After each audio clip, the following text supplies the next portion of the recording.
let's talk about this H-1B thing. And you guys know me, I don't typically do a whole lot of current events, but unfortunately there's been a lot of events that are current that are pretty much affecting everything, at least as far as your money and your country is concerned.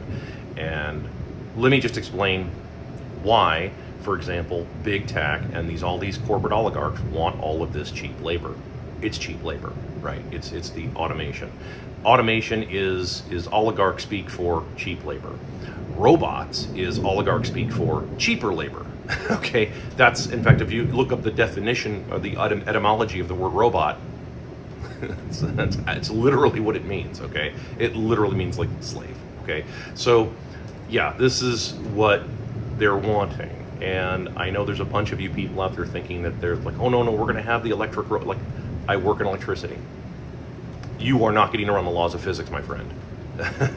They need cheap labor to replace all of the expensive labor. Why do they need to replace all the Americans? Well, because Americans would like to own a piece of the country that they're told is theirs. They've been told their whole lives that this country is theirs, right?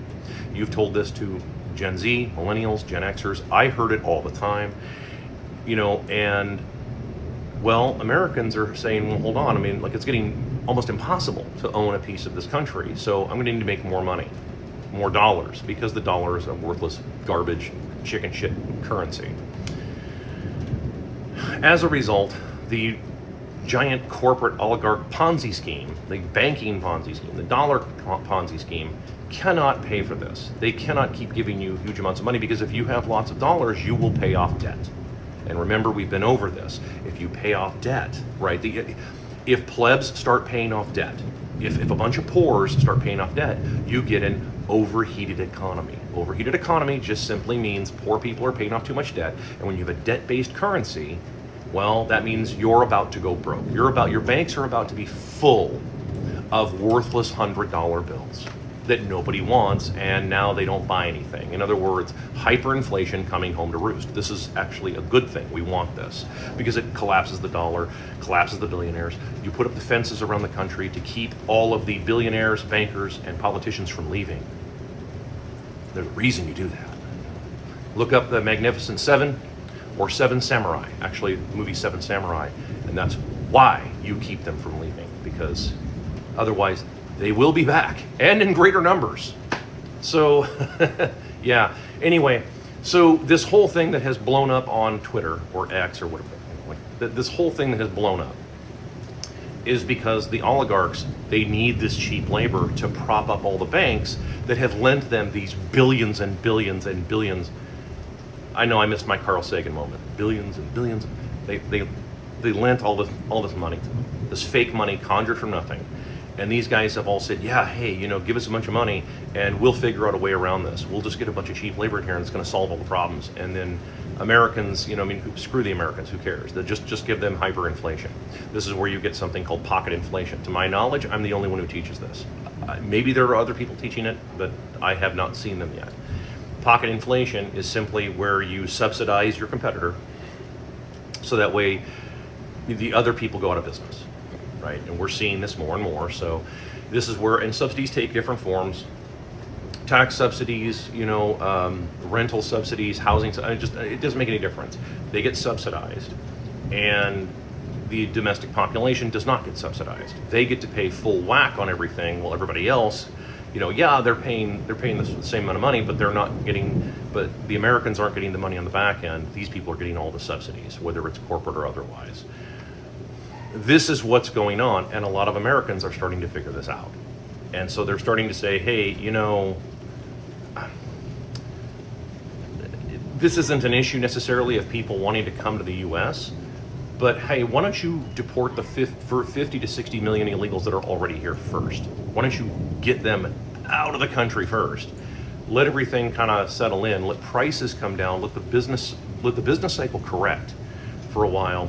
Then we can talk about importation. No, that's not what it is. It's no, we need to import them. We need to import them right now. And if you don't want to, you're a racist. Yeah, that's not going to fly with a lot of people anymore. It doesn't fly with me anymore. Like, no, because I already know your scam. You can call me every name you want. Don't care, because this has nothing to do with that. This has everything to do with the finances behind it. Has absolutely everything to do with the goddamn finances. And if you're just going to bring in more people to work for even cheaper, cheaper money, that for them, relatively speaking, is a good deal. But for Americans, it's not. For Americans, we get to get host because we don't have some other country we can fuck off to. I've been over this and over this. Like, Americans don't have some other place to fuck off to. Oh, you guys out there, you passport bros, you think you can go to some other country. You can go to some other country as long as you have money. As soon as your money runs out, you gotta go. As soon as your dollar becomes worthless, if the US dollar were to collapse, I promise you, every American living abroad, and I do mean this, every American living abroad, unless you are married into a family, you will probably be deported. Or at very least, you will be asked to leave abruptly.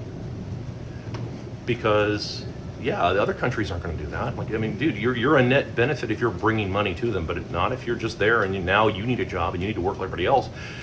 Other countries, yeah, they don't see it that way. They're not. Other countries, there's a reason other countries aren't America. I asked this the other day. Why is it everybody's trying to come here? Well, like, I mean, if you wanted all this cheap labor, why wouldn't you go to where cheap labor is? Why do you need to come here to do this?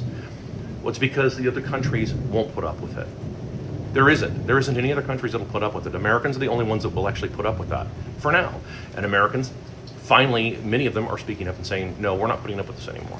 So when you have someone like Musk, who is used to people telling him yes all the time, this is the psychosis that takes place. This happened to Elvis Presley, this happened to Michael Jackson, this happened to lots of people, where everybody around them, they surround themselves with people who just tell them yes and make them feel good all the time. Musk is probably, in all likelihood, he is no exception to this. And then someone finally tells you no.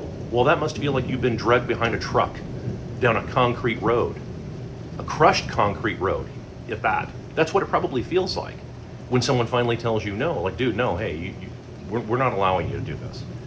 And you've been told yes your whole life, and you've had this army of people that are happy to follow you, and then you finally say, I want to do it this way, and they're like, dude, no, hold on, stop. Why don't you kick the 50 to 60 million illegals that are in the country out of the country right now, like first, before we talk about any of this other stuff?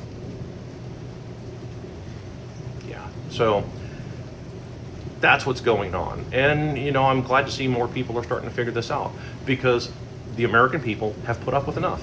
They have. This is not a color thing, because this affects black people as white people. Like, dude, the American people have had enough of this. Like, dude, you need to stop importing people. Americans can do a lot of those jobs. Do not tell me that people in other countries, are somehow they're somehow better educated. No, they're not. Grant Cardone, they are not better educated. I saw his bullshit too.